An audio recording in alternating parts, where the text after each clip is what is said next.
Hello बच्चों। देखिए, last lecture में हमने कंपाउंड्स कंटेनिंग नाइट्रोजन इस चैप्टर का डायज़ोनियम सॉल्ट्स ये टॉपिक बच्चों हमने फिनिश किया। ओके, अब इस चैप्टर में सबसे इम्पोर्टेंट टॉपिक था अमाइंस। वो बहुत अच्छे से हुआ बच्चों अपना। बस जितना मैंने पढ़ा अपने वीडियो लेक्चर्स में उतना आप कीजिए और बाद में एमसीक्यू सॉल्व करने की प्रैक्टिस कीजिए तो आपको पूरा आ जाएगा। फिर बाद में हमने डायज़ोनियम सॉल्ट्स लिया। बहुत ही छोटा टॉपिक है और आसान है, 2 लेक्चर्स में फिनिश हो गया। अब बच्चों, आज हम इस चैप्टर का जो एक्चुअली पहला टॉपिक था हमारे नोट्स में, नाइट्रो कंपाउंड्स, वो ले लेते हैं। ये भी 2 या 3 लेक्चर में हो जाएगा। हालांकि इतना ज़्यादा इम्पोर्टेंट नहीं है, बराबर है। तो ये हमारे बोर्ड सिलेबस में है, लेकिन नीट सिलेबस में नाइट्रो कंपाउंड ये टॉपिक नहीं है, लेकिन बोर्ड सिलेबस में है तो ये टॉपिक लेना हमें जरूरी है। तो बच्चों, आज हम कंपाउंड्स कंटेनिंग नाइट्रोजन का जो ये टॉपिक है नाइट्रो कंपाउंड्स, तो ये चालू करते हैं बच्चों। अब नेचुरली सबसे पहले हमारा ये काम बनता है कि नाइट्रो कंपाउंड्स हम कौन से कंपाउंड्स को बोलते हैं। नाइट्रो कंपाउंड्स की डेफिनेशन क्या है, वी शुड नो दिस। तो नाइट्रो कंपाउंड्स की क्या डेफिनेशन है? सोचिए, आपके पास या वेरी सिंपल कि द कंपाउंड्स कंटेनिंग वन और more nitro groups are called as nitro compounds. यानी ऐसे कंपाउंड के जिनमें वन और मोर नाइट्रो ग्रुप्स है, NO2 ग्रुप्स है, उनको हम क्या बोलेंगे? Nitro compounds. नाइट्रो अल्केन्स किसको बोलेंगे? तो बहुत ही आसान है बच्चों। समझ लो, आपने अल्केन मॉलिक्यूल में से वन और मोर हाइड्रोजन एटम्स को आपने रिप्लेस किया। वन और मोर हाइड्रोजन एटम्स को आपने रिप्लेस किया बाय वन और मोर NO2 ग्रुप्स, बाय वन और मोर NO2 ग्रुप्स। तो आपको फिर जो कंपाउंड्स मिलते हैं तो उनको हम बोलते हैं बच्चों इन जनरल नाइट्रो अल्केन्स।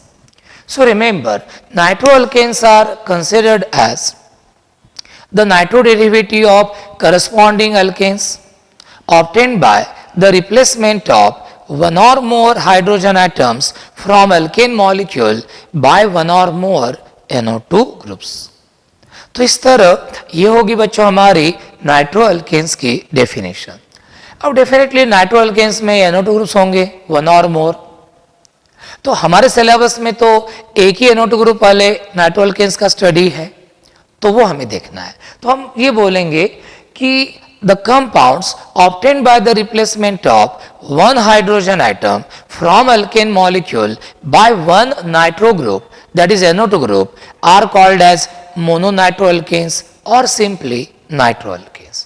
तो चलो बच्चों, हमारी डेफिनेशन ये कॉन्सेप्ट हमारी क्लियर हो गई। अब हमें अगला टॉपिक देखना है और अगला टॉपिक है classification of nitroalkanes. Classification of nitroalkanes. अब नाइट्रोअल्केन्स का क्लासिफिकेशन कौन से बेस पर किया है बच्चों? बहुत ही सिंपल है। नाइट्रोअल्केन में NO2 ग्रुप होगा एक, हमें सिर्फ मोनोनाइट्रोअल्केन्स के स्टडी है। तो ये जो एक NO2 ग्रुप है नाइट्रोअल्केन में, वो NO2 ग्रुप, वो नाइट्रो ग्रुप जिस कार्बन को डायरेक्टली अटैच है, वो कार्बन कौन से टाइप का है? प्राइमरी है, सेकेंडरी है या टर्शरी है? इस आधार पर हमने नाइट्रोअल्केन्स का क्या किया? क्लासिफिकेशन। तो इंग्लिश में कैसे बोलेंगे बच्चों? वो तो सबसे आसान है। Depending upon the type of carbon atom to which nitro group NO2 group is directly attach, nitroalkanes are classified into 3 types. Number 1 is primary, चाहे तो ऐसा लिखो प्राइमरी या ऐसा लिखो, इसको फर्स्ट डिग्री भी बोलते हैं। प्राइमरी और फर्स्ट डिग्री नाइट्रोअल्केन्स हम किसको बोलते हैं? बहुत ही सिंपल है बच्चों। जिन नाइट्रोअल्केन्स का जनरल फार्मूला इस प्रकार का होता है, R सिंगल बॉन्ड CH2NO2 जहां पे आप आर के जगह पे चाहे तो हाइड्रोजन रख सकते हो या अल्किल ग्रुप भी रख सकते हो, बराबर। तो ऐसे नाइट्रो अल्केन्स को कि जहां पे नाइट्रो ग्रुप ये प्राइमरी कार्बन को डायरेक्टली अटैच है, जिनका जनरल फार्मूला RCH2NO2 ऐसा है, जहां पे आप R के जगह पे हाइड्रोजन या अल्किल ग्रुप रख सकते हो, तो ऐसे नाइट्रो अल्केन्स को हम क्या बोलते हैं बच्चों? Primary nitro alkanes. So how will define primary nitro alkanes? Very simple, the nitro alkanes in which NO2 group is directly attached to the primary carbon atom are called as primary nitroalkanes. They have the general formula R single bond CH2 single bond NO2, where R may be either hydrogen atom or any alkyl radical. अब इसके example कौन है? इसके example ये है बच्चों, CH3 को मैं ऐसे लिखता हूं, डायरेक्ट भी लिखा तो चलता है। अब देखो बच्चों, ये नाइट्रोमीथेन है, देखो NO2 ग्रुप प्राइमरी कार्बन को डायरेक्टली अटैच है। ये देखिए दूसरा CH3 CH2 NO2, ये कौन है बच्चों? नाइट्रोइथेन है। NO2 ग्रुप प्राइमरी कार्बन को क्या है? डायरेक्टली अटैच है। तो इस तरह ये हो गया बच्चों हमारा प्राइमरी नाइट्रो अल्केन्स के बारे में। चलो अब देखते हैं secondary nitroalkanes. The nitroalkanes in which NO2 group is directly attached to the secondary carbon atom are called as secondary nitroalkanes or second degree nitroalkanes. इनका जनरल फार्मूला बच्चों इस तरह का होता है, RR' bivalent CH NO2, where R and R' may be the same or different alkyl radicals. अब देखिए NO2 group जिस कार्बन को अटैच है वो कार्बन दो अल्किल ग्रुप को अटैच है, दो अल्किल ग्रुप के दो कार्बन्स को, तो ये हो गया सेकेंडरी कार्बन और ये हो गया सेकेंडरी नाइट्रो अल्केन। अब इसका एग्जाम्पल हम देखते हैं, CH3 bivalent CH NO2, numbering किधर से भी करो तो इसका नाम होगा बच्चों 2 नाइट्रोप्रोपेन। क्या हो गया इसका नाम? 2 nitropropane. NO2 group secondary carbon का अटैच है। ये देखिए CH3 CH2 CHNO2 CH3 1 2 3 4, ये है बच्चों 2 नाइट्रोब्यूटेन। तो इस तरह ये है सेकेंडरी नाइट्रो अल्केन्स के बारे में। चलो अगला टॉपिक देखते हैं बच्चों। नंबर 3 जो है वो है tertiary nitro alkanes. Tertiary nitro alkanes. अब देखिए बच्चों, the nitro alkanes in which NO2 group is directly attached to the tertiary carbon atom are called as tertiary nitroalkanes. They have the general formula R3C single bond NO2.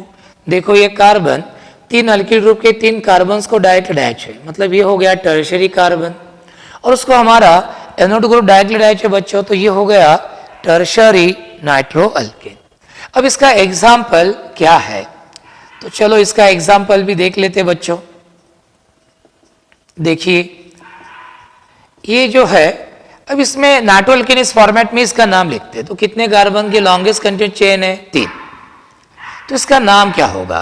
तो इसका नाम होगा बच्चों इस तरह 2 मिथिल 2 नाइट्रोप्रोपेन। क्या होगा इसका नाम? 2 मिथिल 2 नाइट्रोप्रोपेन। तो इस तरह से ये हो गया हमारा क्लासिफिकेशन ऑफ नाइट्रो अल्केन्स।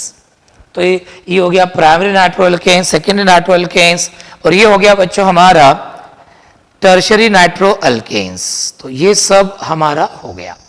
चलो अब इसके बाद मुझे लगता है, मुझे आशा है कि ये टॉपिक आपको बहुत अच्छे से समझ में आया होगा बच्चों, क्योंकि बहुत आसान है। तो 3 प्रकार के नाइट्रो अल्केन्स है, primary nitro alkanes, second nitro alkanes और टर्शियरी नाइट्रो अल्केन्स। अब हम देखते हैं methods of preparation of nitro alkanes. अब बच्चों इसमें भी मैं बताना चाहता हूं, हमें हमारे सिलेबस में सिर्फ प्राइमरी नाइट्रो अल्केन जो है यानी ये R-NO2 सिर्फ प्राइमरी नाइट्रो अल्केन्स की मेथड्स ऑफ प्रिपरेशन है. We don't have to prepare second nitro alkanes और tertiary nitro alkanes. In our syllabus we have to prepare only primary nitro alkanes.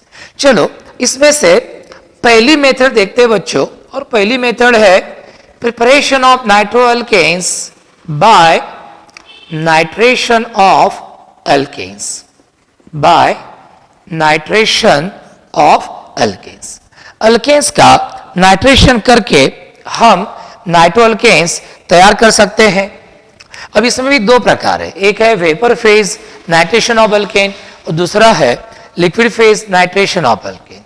तो बच्चों सिंपल मेथड है, तो ज़्यादा समय गंवाने को पुरता नहीं, तो मैं फटाफट ले लेता हूँ. और ये टॉपिक नीट सिलेबस में है नहीं, बोर्ड सिलेबस में. तो पहला लेते हैं vapour phase nitration of alkane. इसमें हम क्या करते हैं, और सबसे पहली बात यह है कि methane does not give this reaction, methane does not undergo nitration reaction, ऐसा हमारे बोर्ड सिलेबस की किताब में बताया है. तो इसमें क्या करते हैं, हम अल्केन लेते हैं, वेपर फेज में होता है वो, क्योंकि टेम्परेचर बहुत हाई होता है, और इसको हम कॉन्सेंट्रेटेड नाइट्रिक एसिड के साथ रिएक्ट करते हैं बच्चों. टेम्परेचर रहता है 4 to 3 केल्विन टू 698 केल्विन. अब इतने टेम्परेचर पर ये नेचुरली वेपर फेज में रहते हैं. रिएक्शन होती है बच्चों, H और OH निकल जाता है एज H2 जो मैंने यहाँ पे लिखा, और जो H गया वहाँ पे आता है NO2 ग्रुप, और हमें क्या मिलता है यहाँ पे, ये नाइट्रो अल्केन. क्या मिलता है हमें यहाँ पे, nitro alkanes. So remember nitro alkanes can be prepared by heating alkane with concentrated nitric acid at about 4 to 3 Kelvin to 698 Kelvin temperature. I have already told you methane does not undergo this reaction, so we will take ethane. अब ethane लीजिए C2H5H, इसको आप concentrated nitric acid के साथ इस temperature पर react करेंगे बच्चों, तो आपको क्या मिलेगा रे, आपको मिलेगा नाइट्रो इथेन. आपको क्या मिलेगा, नाइट्रो इथेन. तो methane does not undergo nitration reaction, ethane gives nitro ethane. अब थोड़ा सा हायर अल्केन की तरफ जाते हैं. अब जैसे ये प्रोपेन है बच्चों, अब इस प्रोपेन को समझ लो इसी टेम्परेचर पर हम रिएक्ट कर रहे हैं 423 केल्विन टू 698 केल्विन टेम्परेचर पर. अब इसमें क्या है बच्चों, ये प्राइमरी हाइड्रोजन्स है और ये सेकेंडरी है. हायर अल्केन्स आपको एक प्रोडक्ट वगैरह देते नहीं, ये 2 या 2 से ज्यादा प्रोडक्ट्स आपको देते हैं. तो क्या होता है देखो, समझ लो ये प्राइमरी हाइड्रोजन NO2 ग्रुप से रिप्लेस हो गया, बराबर है, मतलब यहाँ का H और वो जो HNO3 है उसका OH,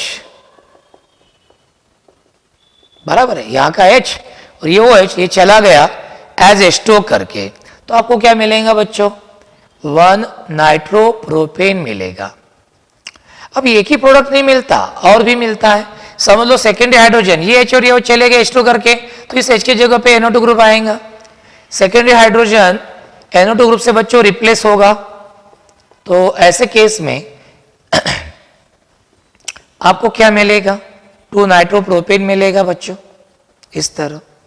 अब इन दो प्रोडक्ट्स के वक्त क्या हो गया, जैसे CH बॉन्ड ब्रेक हो गए थे, जैसे यहाँ का CH बॉन्ड ब्रेक हो गया, यहाँ का H निकल गया, NO2 आ गया, 1 नाइट्रोप्रोपेन मिला. यहाँ का CH बॉन्ड ब्रेक हो गया, वहां पे NO2 ग्रुप आ गया, आपको क्या मिलेगा, 2 नाइट्रोप्रोपेन. लेकिन ये टेम्परेचर इतना हाई बच्चों कि कभी कभी ये CC बॉन्ड भी ब्रेक होता है. अब CC बॉन्ड ब्रेक हो गया तो हमें मिलेगा इथिल और मिथिल ग्रुप.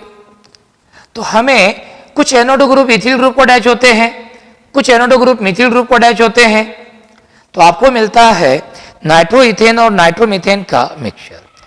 यानी आप प्रोपेन का नाइट्रेशन करने को गए, वेपर फेज नाइट्रेशन इस टेम्परेचर पर, उसके लिए आपने प्रोपेन को कॉन्सेंट्रेटेड H3 के साथ रिएक्ट किया, आपको 1 या 2 प्रोडक्ट्स नहीं मिले, 4 प्रोडक्ट्स मिले, 1 नाइट्रोप्रोपेन, 2 नाइट्रोप्रोपेन और ये नाइट्रो इथेन और नाइट्रोमीथेन. तो ये प्रॉब्लम है हायर अल्केन्स का कि they give large number of different nitroalkanes. So generally we don't carry out nitration of higher alkanes as we get mixture of various nitroalkanes. So naturally this method requires separation of these nitroalkanes from each other from the given mixture, which is a very tedious job, which is a very tedious job. और इसीलिए हम वो method generally use नहीं करते. अब इसके बाद बच्चों ये वेपर फेज नाइट्रेशन हो गई. मीथेन तो ये रिएक्शन देता नहीं, इथेन देता है, नाइट्रोइथेन. और अभी आपने देखा कि प्रोपेन आपको सिर्फ एक प्रोडक्ट नहीं दे रहा, प्रोपेन आपको दे रहा बच्चों 1 नाइट्रोप्रोपेन, 2 नाइट्रोप्रोपेन और साथ में नाइट्रोइथेन और नाइट्रोमीथेन का मिक्सचर. अब इतने सारे नाइट्रोअल्केन्स मिलते हैं तो naturally this method requires separation of nitroalkanes from each other, which is not an easy task. So in practical case we don't carry out nitration of higher alkanes as this method requires separation of nitroalkanes from each other. अब दूसरी method है बच्चों liquid phase dehydration. दूसरी method जो है बच्चों इधर देखिए, ये है लिक्विड फेज,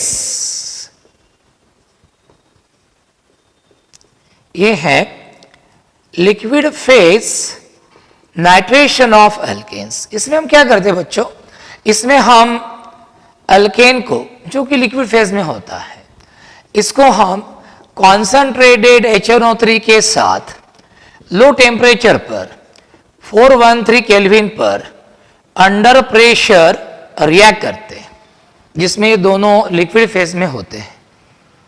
लेकिन इसमें हमें क्या मिलते हैं, पॉली नाइट्रो कंपाउंड्स. बच्चों इस शब्द का मतलब आप समझ लीजिए, पॉली नाइट्रो कंपाउंड्स. पॉली का मतलब होता है मेनी, यानी जब आप लिक्विड फेज में अल्केन का नाइट्रेशन कैरी आउट करते हैं at low temperature 413 kelvin under pressure, तो आपको ऐसे कंपाउंड्स मिलते हैं नाइट्रो कंपाउंड्स की जिस एक कंपाउंड में 2-2, 3-3, 4-4 NO2 ग्रुप रहते हैं. We get polynitro compounds. तो generally we don't carry out liquid phase nitration of alkanes as we get polynitro compounds. तो ये हो गया बच्चों हमारी पहली मेथड, है ना, कितनी आसान है ना. Vapour phase nitration of alkane, methane देता नहीं, इथेन देता है, नाइट्रोइथेन. लेकिन प्रोपेन हमें 4 प्रोडक्ट्स का मिक्सचर देता है, 1 नाइट्रोप्रोपेन, 2 नाइट्रोप्रोपेन और नाइट्रोइथेन और साथ में नाइट्रोमीथेन. टेम्परेचर बहुत हाई रहता है 423 केल्विन टू 698 केल्विन, जिससे अल्केन और नाइट्रिक एसिड दोनों वेपर फेज में होते हैं, इसलिए vapour phase nitration. Higher alkanes के लिए ये मेथड जनरली यूज नहीं करते as we get different nitro alkanes and it requires separation. Liquid phase nitration में आप कम टेम्परेचर यूज करते हो 413 केल्विन, प्रेशर अंडर प्रेशर ये कैरी आउट करते हो, but we get polynitro compounds. एक ही कंपाउंड में 2-2, 3-3, 4-4 नाइट्रो ग्रुप्स रहते हैं, तो जनरली ये कैरी आउट नहीं करते. तो ये होगी बच्चों पहली method by nitration of alkanes. अब बच्चों हम दूसरी मेथड देखते हैं और वो है preparation of nitro alkanes from alkyl halides. Preparation of nitro alkanes from alkyl halides, यानी कि हम alkyl halide R single bond X से ये हम तैयार करने वाले हैं. कैसे तैयार करते हैं, बहुत सिंपल है. ये रिएक्शन अल्किल हाइड्राइड और अल्किल ब्रोमाइड बहुत अच्छे तरह से देते हैं up to the satisfactory level. Alkyl chloride का C-cell बॉन्ड स्ट्रांग होता है, तो दे रिएक्ट स्लोली. तो रिएक्टिविटी ऑर्डर बच्चों आपको समझ में आए होंगी. किस रिएक्शन के लिए रिएक्टिविटी ऑर्डर आ रहा है, more reactive than RBr, more reactive than RCl. ये अच्छे खासे फास्टली रिएक्ट होते हैं और ये होता है स्लोली रिएक्ट. अब रिएक्शन कैसी होती है, इसमें हम नंबर ए देखेंगे by using AgNO2 silver nitrite, जिसमें हम अल्किल हैलाइड को AgNO2 के साथ क्या करते हैं, रिएक्ट. Ag और X निकल जाता है एज AgX और आपको मिलता है nitro alkane. So nitro alkane can be prepared by reacting alkyl halide with silver nitrite. जैसे समझ लो आपने ये लिया आयोडोइथेन लिया, इसको सिल्वर नाइट्राइड के साथ रिएक्ट किया बच्चों, तो आपको क्या मिलेगा? नाइट्रोइथेन। बराबर है। आपने मिथिल आयोडाइड लिया तो आपको क्या मिलेगा? नाइट्रोमीथेन। आपको क्या मिलेगा? नाइट्रोमीथेन। इस तरह। तो ये थी बाय यूजिंग सिल्वर नाइट्रेट। बहुत आसान रिएक्शन है बच्चों, आपके लिए कोई कठिन नहीं है। दूसरी है इसमें by using NaNO2 sodium nitrite.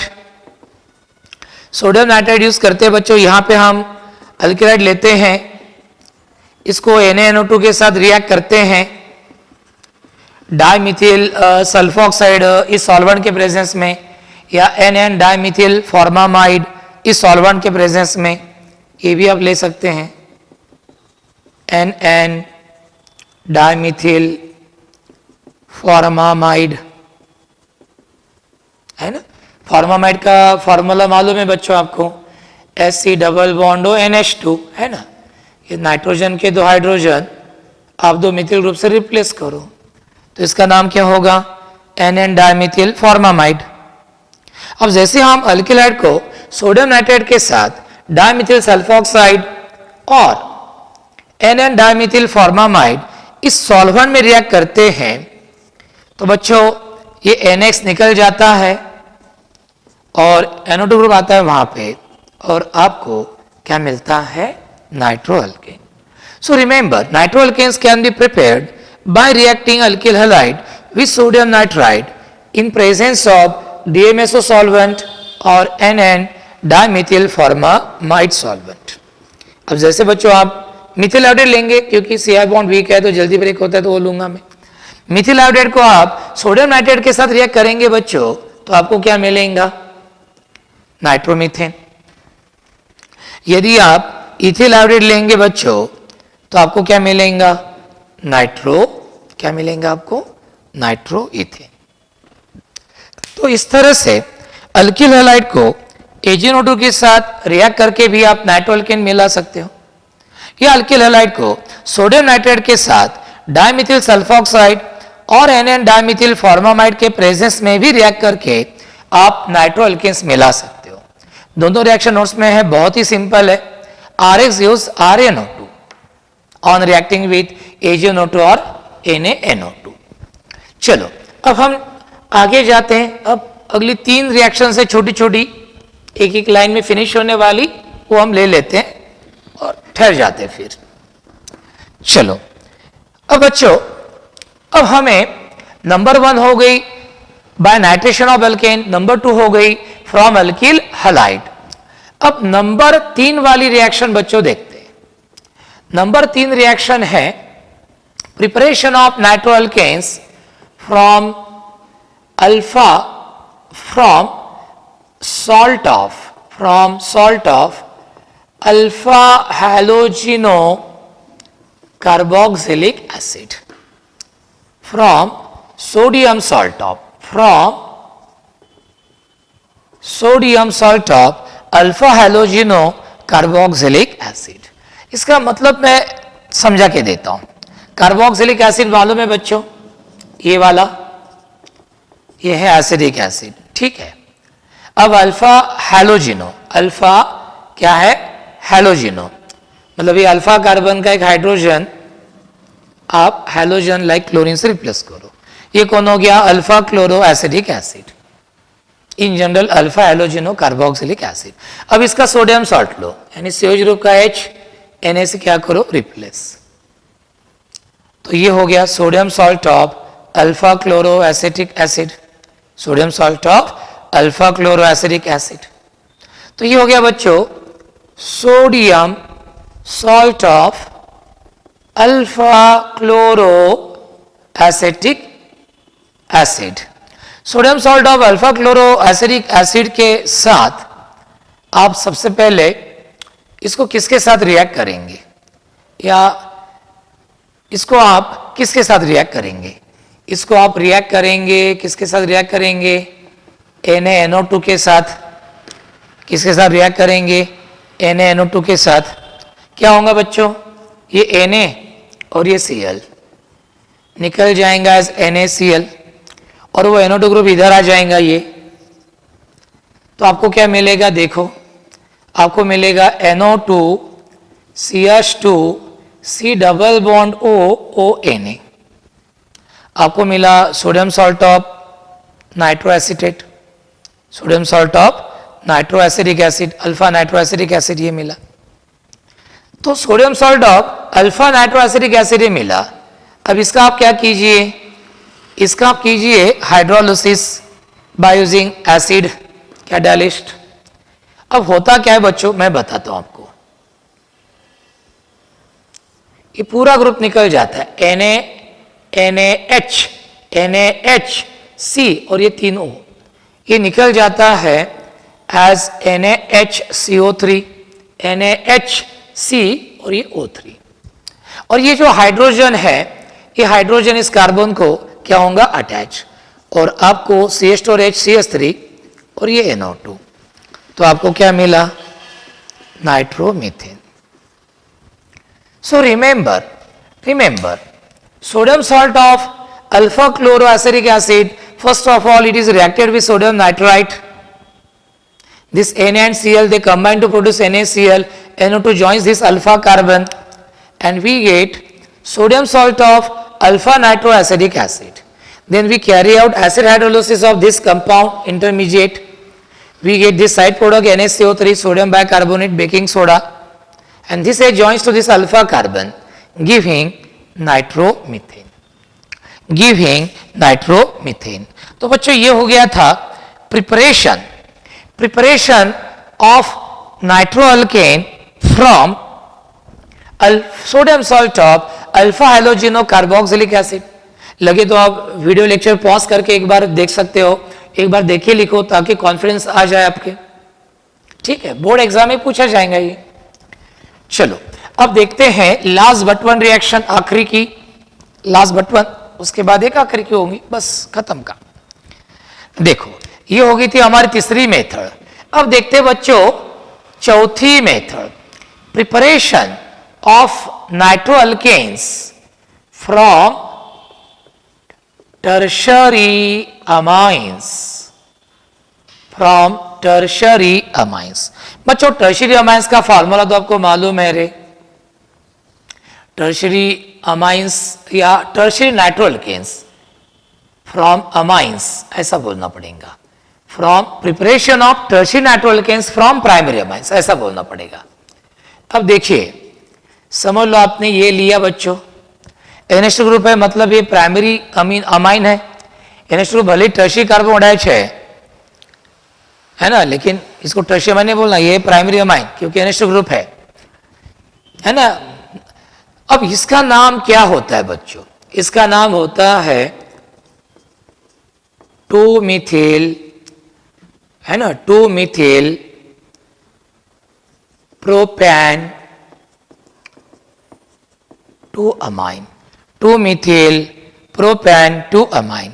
बच्चों इसका ऑक्सीडेशन करते हैं, ऑक्सीडेशन के लिए लगते हैं 3 ऑक्सीजन एटम। ये 3 ऑक्सीजन एटम कौन सप्लाई करता है, तो KMnO4। क्या होता है, ये 2H और यहाँ का एक O, 2H और एक O कंबाइन होकर क्या करते हैं H2O, 2H और एक O। अब एक हो गया, बचे क्या 2, ये 2 O इस नाइट्रोजन को क्या होते हैं अटैच, और आपको ये कंपाउंड बच्चों मिलता है, इसका नाम है 2-methyl 2-नाइट्रोप्रोपेन, 2-methyl 2-नाइट्रोप्रोपेन। अब ये टर्शरी नाइट्रोअल्केन है बच्चों क्योंकि NO2 ग्रुप टर्शरी कार्बन को क्या है अटैच। चलो एक आखिरी की मेथड रहेगी मेथड्स ऑफ प्रिपरेशन, तो वो ले लेते हैं। तो इस तरह से बच्चों आपने 2-methyl प्रोपेन 2-amine का KMnO4 यूज करके ऑक्सीडेशन किया और आपको ये मिला 2-methyl 2-नाइट्रोप्रोपेन। अमाइन है प्राइमरी लेकिन नाइट्रोअल्केन मिला बच्चों टर्शरी, ध्यान में रखना। चलो अब आखिरी की रिएक्शन लेते हैं, preparation of nitroalkanes, primary nitroalkanes from oximes. अब ऑक्साइम्स बच्चों आपको मालूम है 2 टाइप के होते हैं, अल्डोक्साइम एंड कीटोक्साइम। अल्डोक्साइम एंड कीटोक्साइम। अब बच्चों अल्डोक्साइम का फार्मूला तो मालूम है आपको, क्या है? RCH double bond NOH, nitrogen पर एक लोन पे रहती है। तो बच्चों ये अल्डोक्साइम है। अब इस अल्डोक्साइम का हम क्या करते हैं? ऑक्सीडेशन। एक नेसेंट ऑक्सीजन लगता है बच्चों, और ये नेसेंट ऑक्सीजन कौन सप्लाई करता है? परफ्लोरो, है ना, परफ्लोरो एसिटिक एसिड, ट्राइफ, है ना। इसका जो ऑक्सीडेशन हम करते हैं तो वो ऑक्सीडेशन वाला जो रिएजेंट है वो है ट्राइफ्लोरो परऑक्सी एसिडिक एसिड, वो है ट्राइफ्लोरो परऑक्सी एसिटिक एसिड। ये वो ऑक्सीडाइजिंग एजेंट है, ट्राइफ्लोरो परऑक्सी एसिडिक एसिड। अब ये नेसेंट ऑक्सीजन को चाहिए इलेक्ट्रॉन, ऑक्सीजन 8 है उसका एटॉमिक नंबर 26, 2 इलेक्ट्रॉन चाहिए ऑक्टेट कंप्लीट करने के लिए। ये ऑक्सीजन इस नाइट्रोजन की लोन पेयर पर बच्चों क्या करता है? अटैक। तो आपको क्या मिलेगा? देखो RCH double bond NOH, nitrogen अपनी लोन पेयर ऑक्सीजन को दे दी, तो ऑक्सीजन तो बन गया इलेक्ट्रॉन रिच, उसके ऊपर क्या आएगा? Negative charge. लेकिन जो लोन पेयर नाइट्रोजन की अकेले की थी, वो नाइट्रोजन ने अपनी लोन पेयर देने के कारण नाइट्रोजन पर कौन सा चार्ज आएगा? पॉजिटिव। तो इस तरह ये हो गया। अब ये इंटरमीडिएट तैयार हो गया। अब इस इंटरमीडिएट में क्या होता है? टॉटोमराइजेशन होता है बच्चों। टॉटोमराइजेशन में क्या होता है? अंदर ही अंदर इंट्रामोलिक्यूलर चेंज होता है ना। बेसिक में हुआ है अपना, ये पाई बॉन्ड जाता है बच्चों इधर N और O के बीच में, और बदले में ये जो H है ये आता है इस कार्बन पर। तो आपको क्या मिलेगा बताओ? आपको मिलेगा R single bond CH2 single bond N, इधर फिर डबल बॉन्ड O, और इधर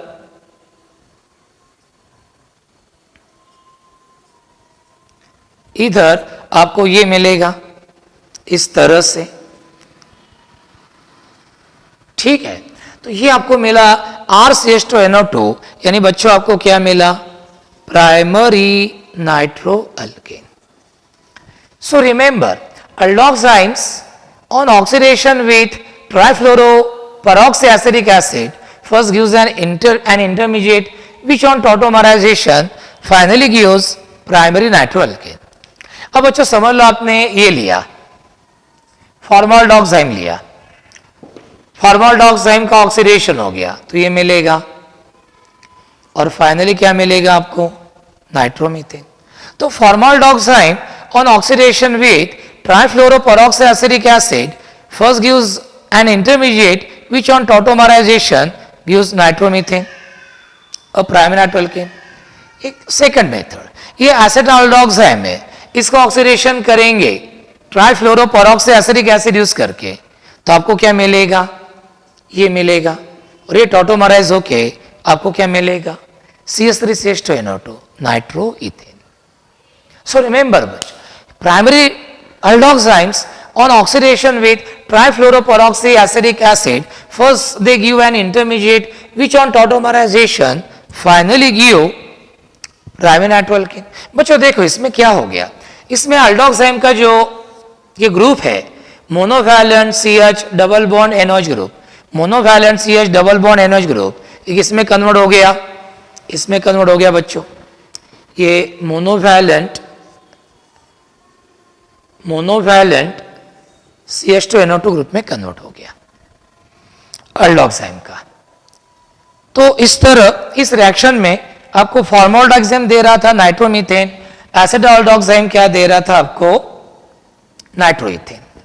अब लेते बच्चों कीटोक्साइम्स, कीटोक्साइम्स देते हैं और देखते हैं कि उससे हमें क्या मिलता है। चलो अब कीटोक्साइम्स का क्या फार्मूला है? R dash bivalent C double bond NOH। ये बच्चों कीटोक्साइम है इन जनरल। आपको मालूम है कैसे तैयार होता है? कीटोन और हाइड्रोक्सिलामाइन यदि वीक एसिडिक मीडियम में रिएक्ट हो गए तो ये तैयार होता है। अल्डेस कीटोन्स में होगी हमारी रिएक्शन ये। अब कीटोक्साइम बच्चों, इसका आप ऑक्सीडेशन करो, वही अपना tri fluoro peroxy acetic acid, tri fluoro peroxy acetic acid, ये ऑक्सीजन प्रोवाइड करेगा। ये ऑक्सीजन नाइट्रोजन के लोन पेयर पर अटैक करेगा क्योंकि उसको चाहिए electron to complete its octet. Nitrogen भी लोन पेयर देता है, लेकिन इससे नाइट्रोजन पर आता है पॉजिटिव चार्ज और ऑक्सीजन पर क्या आता है, नेगेटिव चार्ज। तो अगेन मुझे इंटरमीडिएट मिलता है, जैसे अल्डोक्साइम से मिला वैसे कीटोक्साइम से भी मिलता है। अब ये इंटरमीडिएट इट अंडरगोज टॉटोमराइजेशन। ये पाई बॉन्ड देखो इधर जाएगा और H इधर आएगा और आपको क्या मिलेगा, आपको मिलेगा बच्चों R dash bivalent CH single bond NO2 R2CHNO2। अभी देखा बच्चों हमने शुरू में इंट्रोडक्शन में R2CHNO2 ऐसा फॉर्मूला वाले जो अल्केन्स होते हैं वो तो सेकेंडरी नाइट्रो अल्केन्स होते हैं। इसका मतलब क्या हो गया बच्चों, कीटोक्साइम का यदि आप ऑक्सीडेशन करते हो ट्राइफ्लोरोपेरॉक्सी एसिटिक एसिड यूज करके और जो इंटरमीडिएट तैयार होता है उसको टॉटोमराइज होने देते हो तो finally you get secondary nitro alkane. अब यहां पे बच्चों R और R' के जगह पे हम क्या लेते हैं, CH3। तो बच्चों ये आपको मालूम है कि दिस इज एसेटोक्साइम। ये कौन है, एसेटोक्साइम। एसीटोन और हाइड्रोक्सिल अमाइन रिएक्ट होकर तैयार होता है। एसेटोक्साइम का ऑक्सीडेशन हो गया तो बच्चों इधर भी CH3 आएगा, इंटरमीडिएट मिलेगा। और ये इंटरमीडिएट यदि टॉटोमराइज हो गया तो देखो मुझे कौन मिल रहा, मुझे कौन मिल रहा, CH3 bivalent CH single bond NO2। अब इसका नाम तो आपको मालूम ही है रे, 2 नाइट्रो प्रोपेन। क्या नाम है इसका, 2 नाइट्रो प्रोपेन। क्या नाम है इसका, 2 नाइट्रो प्रोपेन। तो इस तरह से बच्चों अल्डोक्साइम इस रिएक्शन में अल्डोक्साइम से आपको मिल रहा है प्राइमरी नाइट्रो अल्केन RCH2NO2 और कीटोक्साइम से आपको मिल रहा है सेकेंडरी नाइट्रो अल्केन। इस रिएक्शन में क्या हो रहा, कीटोक्साइम का ये जो bivalent C double bond NOH group है इसमें कन्वर्ट हो गया, सॉरी ये किसमें कन्वर्ट हो गया, बाइवैलेंट CH NO2 ग्रुप में। किसमें कन्वर्ट हो गया, बाइवैलेंट CH NO2 ग्रुप में। तो बच्चों नाइट्रो कंपाउंड से टॉपिक बहुत आसान है, बस आपने वीडियो लेक्चर भी मन लगा के सुने एक दो बार और एक आधे बार लिखने की प्रैक्टिस की तो इसके ऊपर आपको पूरा कॉन्फिडेंस आ जाता है। दूसरी बात हमारे बोर्ड सिलेबस में है, लेकिन नीट के सिलेबस एनसीईआरटी बुक में सिर्फ 2 ही टॉपिक है, अमाइंस और डायज़ोनियम सॉल्ट। लेकिन बोर्ड सिलेबस के लिए तो करना पड़ेगा तैयार, ठीक है। तो आज बस इतना ही, इसके आगे का हम कल देखते हैं। मेरे ख्याल से कल हमारा ये टॉपिक चैप्टर खत्म हो जाएगा और आगे से हम चालू करने वाले हैं बायोमोलिक्यूल्स, ठीक है। Thank you very much.